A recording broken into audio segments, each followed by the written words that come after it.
Sentez ce qui se passe quand profondément vous réalisez que je désigne ce qui est conscient du monde, du corps et des pensées. Et je désigne également cela qui est conscient de lui-même. Sentez ce qui se passe quand il est réalisé que je ne veux rien. Sous-entendu, je ne veux rien d'autre que ce qui m'est donné à vivre dans l'instant. Et ce,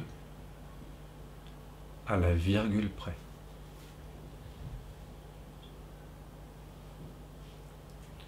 Voilà la réelle volonté de je. D'ailleurs, il se trouve que c'est la même volonté que celle de Dieu. Quand on dit dans la prière de notre Père que ta volonté soit faite, c'est pour satisfaire la volonté de je, de l'être. Et l'être veut très exactement ce qui a lieu ici maintenant, à la moindre pensée près, à la moindre douleur près, au moindre plaisir près.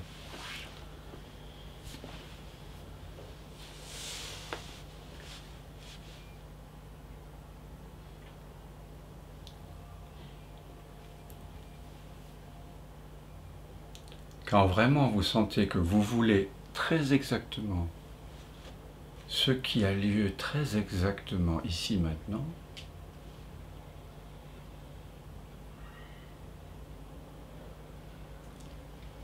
il y a absence de manque, absence d'agitation et absence de sentiment de séparation. Et également absence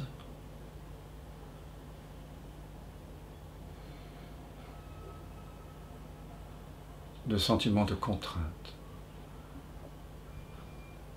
Et donc, quand vous ne voulez rien, vous sentez l'absence d'agitation, on appelle cela la paix. Une paix profonde, qui n'a pas d'opposé, qui n'est pas opposée à la guerre. Une paix qui est celle de l'être, qui est inconditionnelle. Quand vous voulez exactement ce qui a lieu maintenant, quand vous êtes dans le même état de volonté que celui dans lequel vous étiez avant de naître, vous êtes la paix. Tu es la paix.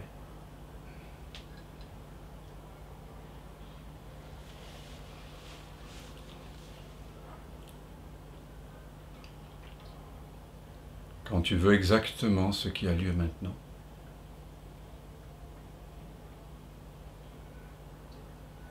comme quand tu es au cinéma, tu ne veux pas changer le film. Tu sais que le film est déjà dans la boîte. Donc, tu n'es pas en train de penser que l'histoire devrait être différente. Bon, des fois, c'est un navet. Tu sors de la salle, mais que le film t'intéresse ou pas, tu sais qu'il est déjà joué. Donc tu ne perds pas ton temps à résister à l'histoire. Et c'est pour ça que nous pouvons éprouver des émotions. Il y a cette catharsis lorsqu'on s'identifie au personnage. On se permet de sentir les émotions. Parce qu'on n'a pas la volonté que les choses changent. On a arrêté de résister au flux de la vie. Et si l'on décidait, là, tous ensemble, de laisser le film de la vie se jouer tel qu'il est, parce qu'il est déjà dans la boîte, qu'est-ce qui se passe? Qu'est-ce qui se passe? Bien sûr, il y a peut-être des émotions, comme quand on est au cinéma. Mais il n'y a pas de résistance. L'émotion, c'est la vie aussi. Le film, il est tel qu'il est dans la boîte. Il y a une acceptation profonde. Il y a une paix. Et il y a une absence de manque. Il peut y avoir une émotion, mais il n'y a pas de manque. On ne veut pas que ce soit différent. Et puis il y a une intimité. Il y a une intimité incroyable, parce qu'on sait que ça ne peut pas être autrement. Et comme on a arrêté de résister, on est en intimité avec l'émotion, avec la sensation, avec le drame, avec la comédie, avec tous les aspects de la vie. Parce qu'on a arrêté de vouloir changer les choses, on a arrêté de vouloir contrôler, de gérer.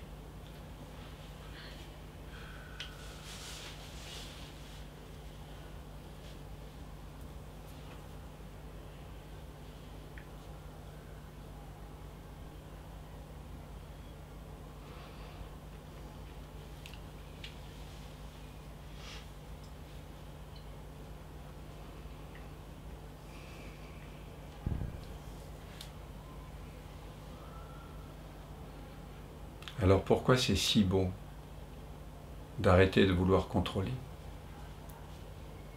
Parce que le contrôle n'est pas réel. C'est juste une croyance, une illusion. On n'a jamais eu le contrôle. Donc c'est pas comme si tu perdais quelque chose. C'est juste que tu arrêtes de croire que tu avais quelque chose que tu n'as jamais eu. Qu'est-ce qui est angoissant dans la vie? Qu'est-ce qui nous empêche de dormir la nuit? Qu'est-ce qui nous réveille à 3 heures, à 5 heures du matin? Qu'est-ce qui nous tenaille dans le ventre, dans la poitrine, dans la gorge? Qu'est-ce qui nous bloque dans nos projets, dans notre vie de tous les jours? Sinon, l'illusion enfantine, religieuse aussi, d'avoir le contrôle, de disposer d'un libre arbitre. C'est fatigant et c'est stressant que de croire que les choses, que les pensées, que mes actions, mes gestes eussent pu être différents de ce qu'ils ont été et que je dois faire le bon choix pour être heureux. Non. Alors je vous l'annonce là, c'est une très très bonne nouvelle. Pour être heureux, là, nous ne dépendons pas des choix qui de toute façon sont en train de se faire en ce moment même. Les choix se font, mais il n'y a personne qui choisit. Et donc il n'y a pas de responsable coupable personnel. Sentez ce que cela fait. Vous êtes libéré de l'illusion d'avoir le choix. Vous êtes libéré. Voilà. Nous nous exonérons ici de l'illusion d'être responsable personnellement. Sentez ce qui se passe. Non pas parce que je le décrète, mais parce que vous vérifiez par vous-même que la soi-disant entité personnelle au centre de l'expérience n'est qu'une pensée apparaissant, disparaissant, comme un petit nuage d'été en train de fondre dans le bleu du ciel. Ce n'était qu'une pensée de plus. Vous n'êtes pas obligé de croire la pensée qui vous dit que vous êtes une personne séparée.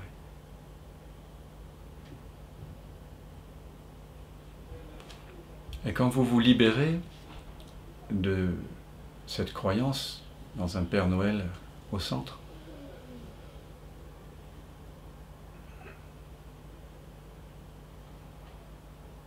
ça se détend. Le corps se détend immédiatement.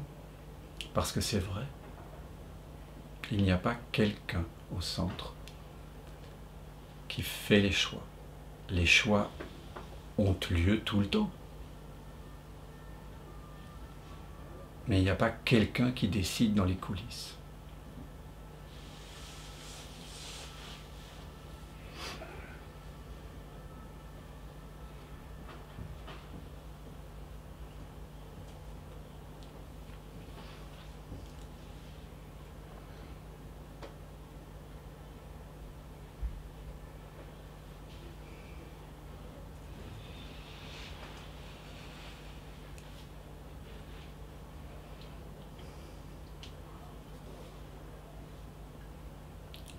Ce qui doit arriver arrivera.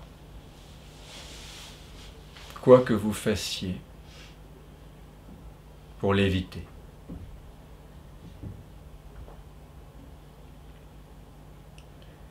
Ce qui n'arrivera pas, n'arrivera pas. Quoi que vous fassiez pour que cela arrive.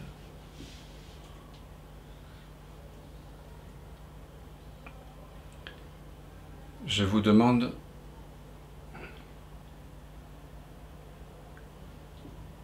de comprendre cela avec le cœur. Cette phrase magnifique de Ramana Maharshi.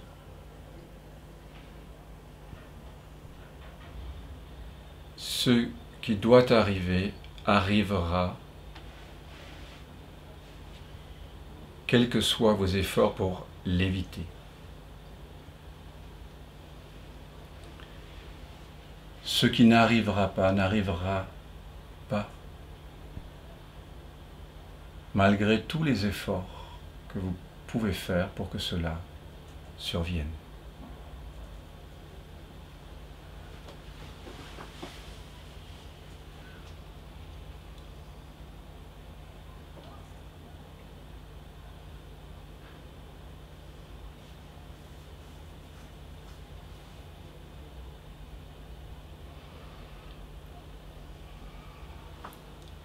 Vous voyez, Ramana Maharshi, il reprend la thématique de l'amor fati des stoïciens, qu'il n'avait probablement pas lu, quoique il était quand même très, très érudit, l'air de rien. L'amor fati, ça signifie, c'est une locution latine qui signifie amour du destin. Marc Aurèle, Épictète portait ce motto en bandoulière. Et Nietzsche, que j'ai pas mal étudié en philosophie, signait aussi Amor Fati. Et quand j'ai réalisé combien j'étais désormais amoureux de la réalité, et rien que la réalité, qu'il n'y avait plus de volonté que les choses changent, j'ai commencé à signer pareillement, Amor Fati. Ceux qui entretiennent une relation épistolaire avec moi le savent. Amor Fati, c'est pas une acceptation passive.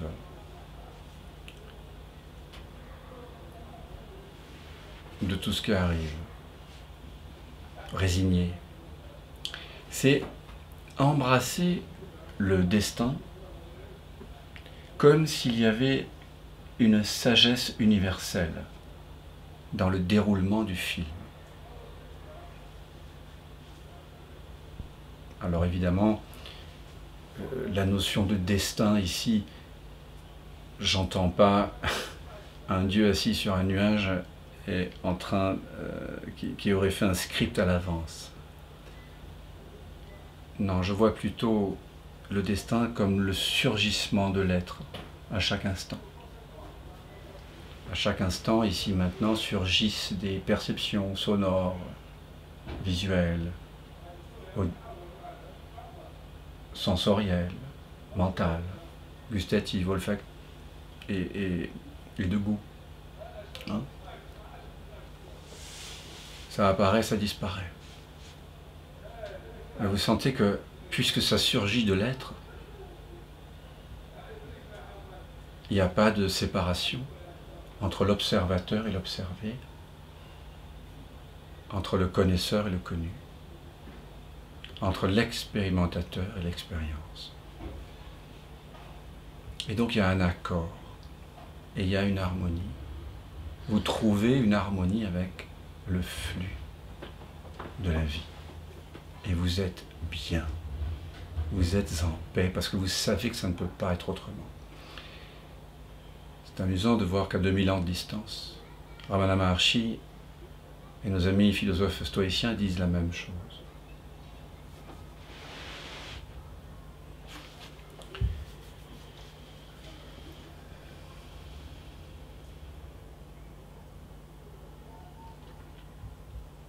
Ce qui doit arriver arrivera,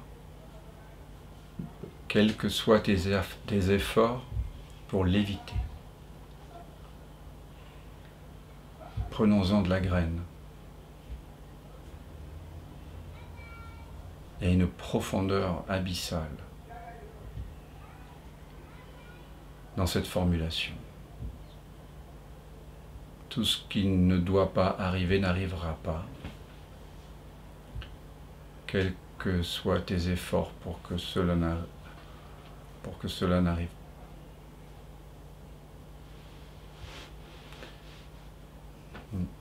C'est le goût de la liberté.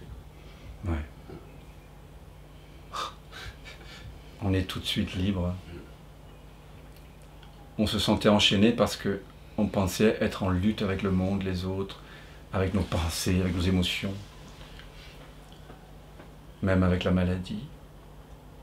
J'ai une amie en ce moment qui est très malade, qui souffre beaucoup physiquement, qui était avec nous. Je pense beaucoup à Alexane et on se parle souvent. Et elle suivait un groupe de prière là récemment, où on demande quelque chose. Et hier, on a eu une longue conversation. Bien sûr qu'on peut demander la guérison. Mais je l'ai invité à sentir ce que cela faisait. Et peut-être que certains d'entre vous aussi ont des maladies, des handicaps. On a pris le temps de voir ce que cela faisait que de même pas vouloir la guérison, de ne rien vouloir, d'être sans vouloir. Au bout d'un moment, elle a trouvé une paix plus grande, beaucoup plus grande que celle qui était là lorsqu'elle était en train d'avoir une intention dans sa prière. Et je ne suis pas devin, mais sincèrement, je pressens, après 25 ans d'accompagnement énergétique, que le mieux que nous puissions faire, c'est de laisser faire la présence. Et cela inclut de voir les médecins, de faire des scanners, de toutes sortes de choses. Mais profondément,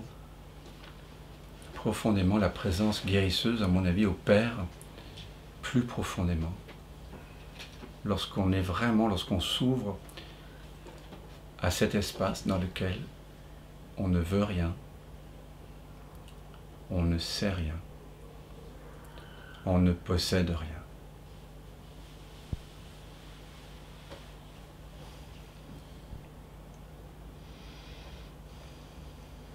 Et on ne peut pas accéder à au royaume que l'on est déjà s'il y a encore une attente que le monde change, que le corps change, que le corps guérisse. Maître Eckhart nous dit, et il va jusque-là,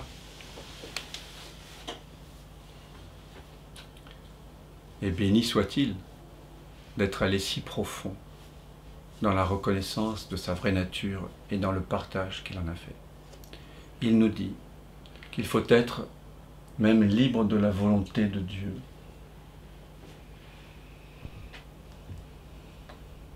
Libre de la volonté même de Dieu. C'est pour ça qu'il a été condamné par le pape. En tout cas, il était convoqué pour un procès.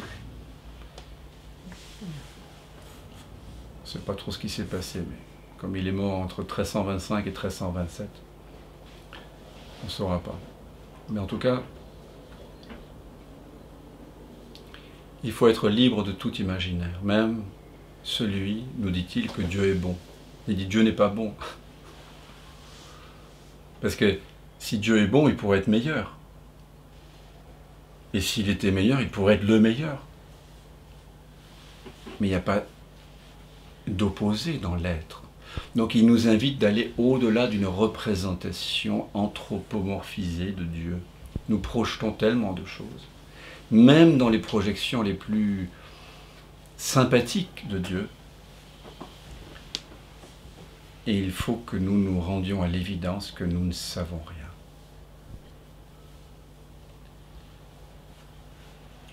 Et revenir dans le mystère.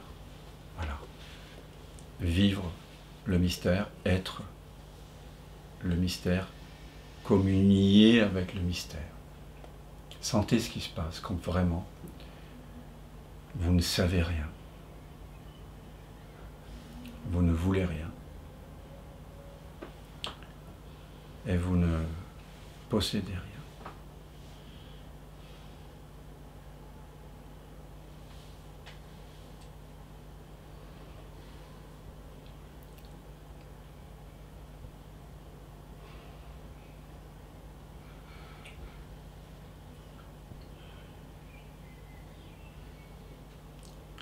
Quand Ramana Maharshi dit dans ce fameux dialogue « Tout ce qui doit arriver arrivera, quels que soient tes efforts pour l'éviter. Tout ce qui ne doit pas arriver n'arrivera pas, quels que soient tes efforts pour que ça arrive. » Il rajoute un peu plus loin dans la conversation « Ton plan doit donc être d'être tranquille. » Voilà. Mais attention, ça ne veut pas dire que le corps et le mental ne doivent rien faire. Ça ne veut pas dire que l'on va rester assis en tailleur, les bras ballants, passif, et laisser la vie et les événements nous piétiner. Non, il ne s'agit pas de ça. Le corps et le mental sont par nature actifs. Non, ils nous invitent à reconnaître que le soi que nous sommes déjà est cette tranquillité. La paix, c'est ce que nous sommes. Quand vous réalisez cela, que le soi que vous êtes est en paix avec les événements, avec le monde tel qu'il se déroule, puisque le monde qui se déroule est une expression du soi. Cela inclut le fait que ce corps-ci, ces pensées-ci, qui font partie de l'univers, qui font partie de la manifestation, qui est une expression du soi non manifesté, soient en mouvement. Simplement, l'action, la pensée, le geste qui va surgir de cette reconnaissance, de cet espace de paix, d'accueil, de non-savoir, de non-vouloir, toute chose étant égale par ailleurs, va de la façon la plus éthique prendre soin de l'environnement.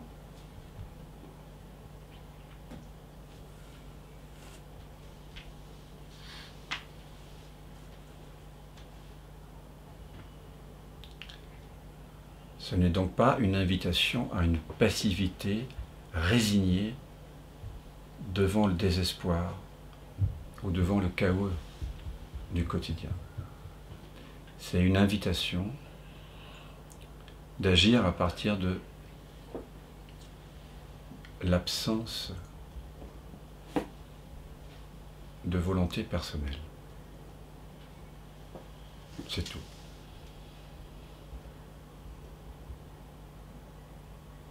Et ça change tout.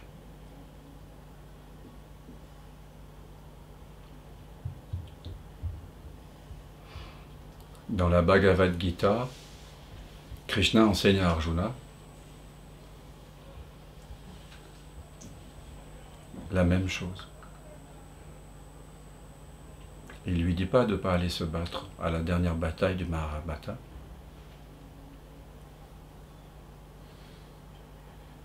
Mais il lui dit,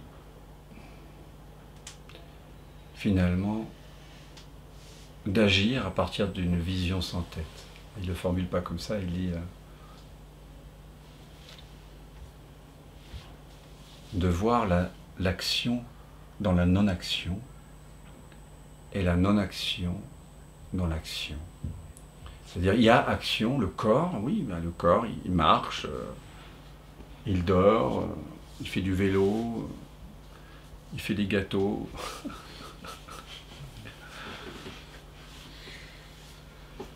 Il regarde la télé, il danse, il fait l'amour, il se bat, il naît, il meurt. Mais je ne nais pas, je ne meurs pas, je ne fais pas des gâteaux, je ne fais pas l'amour, je ne marche pas, je ne dors pas. Je, c'est ce qui en moi se connaît lui-même. Le corps ne se connaît pas lui-même. Les sensations ne se connaissent pas, les pensées ne se connaissent pas. Je me connais. Et je est passif.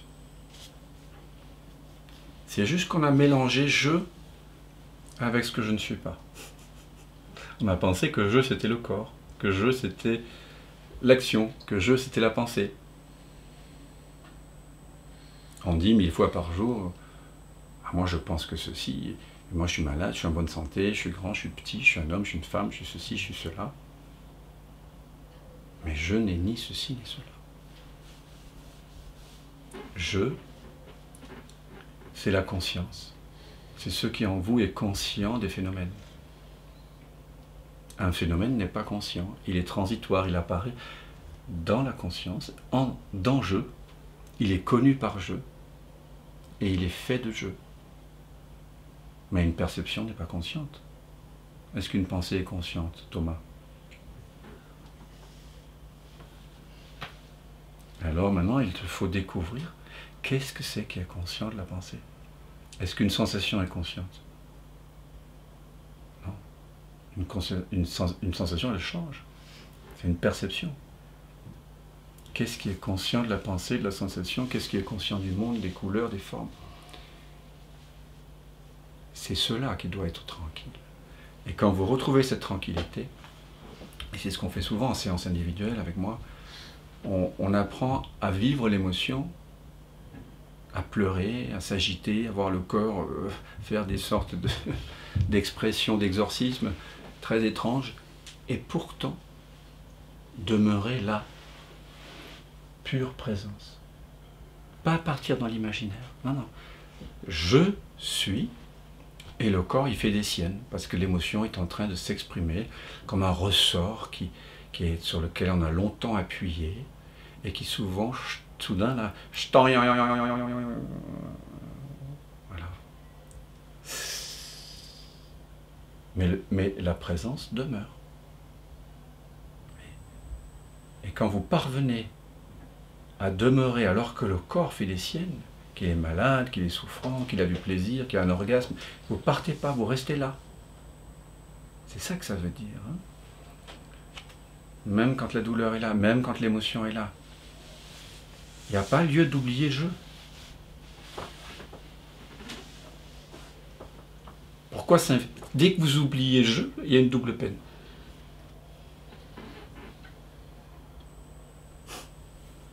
C'est pas la peine. C'est pas la peine de s'infliger une double peine. Et moi je vous le dis, la joie ça vaut la peine. Dans les deux sens. Que celui qui a compris cette blague non duelle lève le doigt. Si vous avez envie de partager, c'est le bon moment. Mais c'est toujours le bon moment.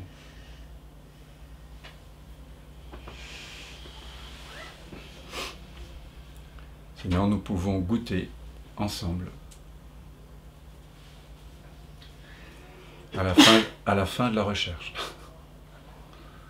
à la fin de toute intentionnalité.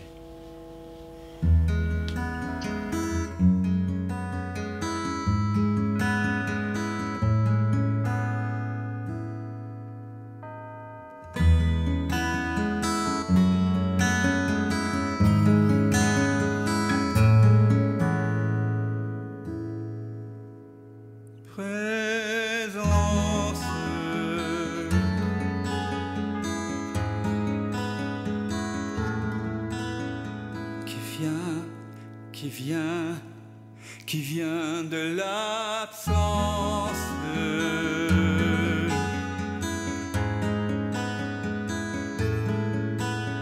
Qui se rêve présent, s'il donne naissance à ce grand rêve qu'est l'univers et que l'on nomme la vie.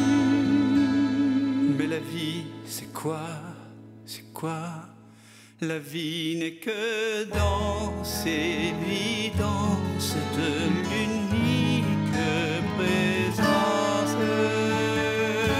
Et tout prend naissance en toi qui jamais ne commence.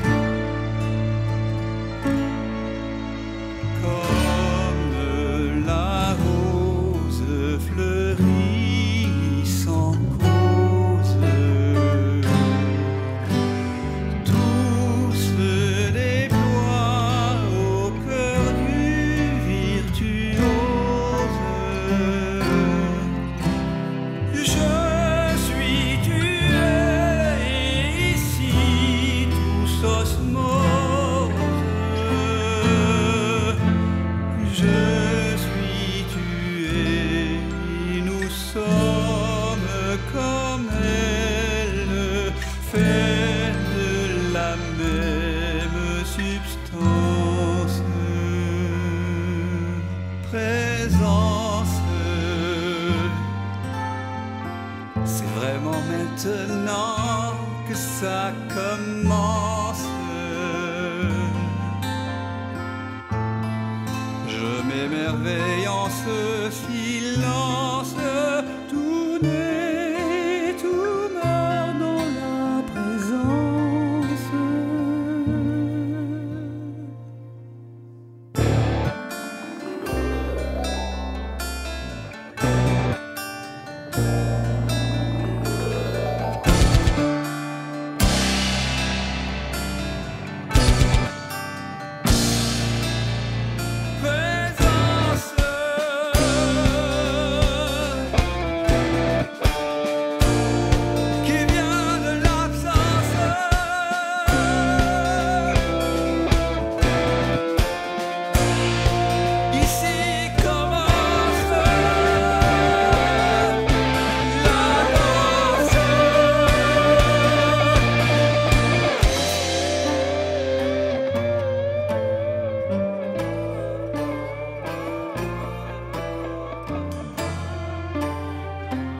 J'ai tant cogné à ta porte pour te connaître, vérité. J'ai frôlé folie, j'ai cogné jusqu'au sang. Un jour, la porte s'est ouverte et j'ai su que j'avais frappé de l'intérieur. C'est le mystère infini de l'un jouant à être deux pour danser avec lui-même. Tout ce chemin, c'est plaisir, la souffrance. Pour moi que tout ça n'est qu'un rêve immense. Je suis tué et nous sommes comme elle, vêtus de chair d'une drôle